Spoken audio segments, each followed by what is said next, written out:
Okay, now we will be taking a look at the Plan Shop Prep tab.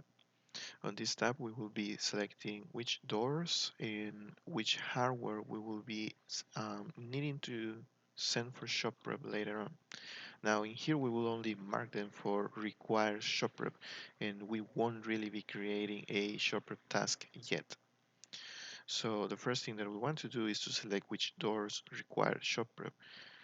We can do so by selecting the select all doors for shop prep bottom, or we can filter the report as we need to, and we can also use the grid edit option.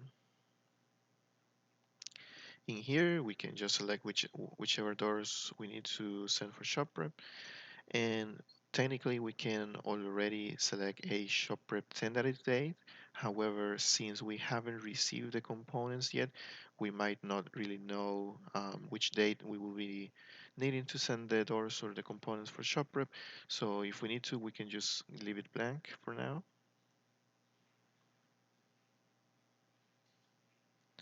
And after clicking save, we should be able to see all of our doors in the last report of this screen. Should be over here. You can see all the 4 doors that I selected. And now we can see components on this in the second report. This is the first report, this is the doors report.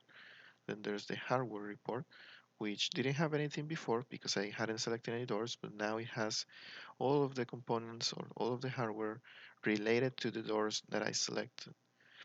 So now in here we can change the filters if we need to. It is important to notice that we need to have at least one category selected. If we deselect all of them, then we won't be able to see any components in here, even if we have doors selected. Similarly to the doors report, we can also click on the select all hardware, or we can filter the components as we need to, or we can just use the grid edit option, for example.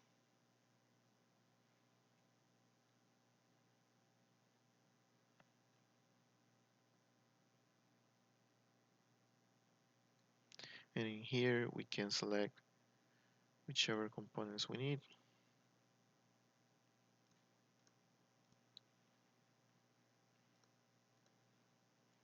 Then click save. And now we should be able to see all of our doors and the selected hardware on the last report in here. Now, if we need to change the values on the date, we can do so here by clicking on grid edit.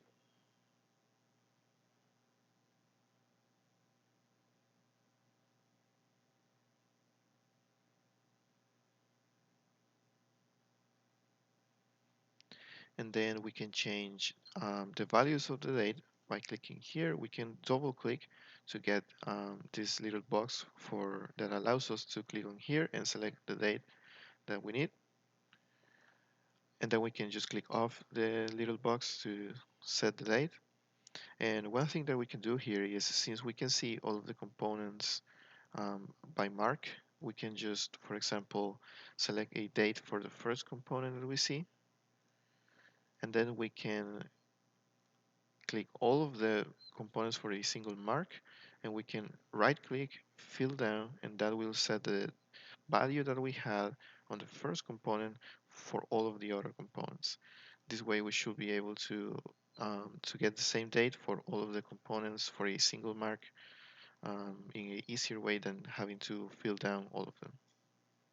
When we are ready, when we have completed all of our information, we can just click on save once again. And when all of this is ready, if we have selected all the data correctly, once we have received the components, later on the order tab, we should be able to see the components that we have here available for creating shop prep task.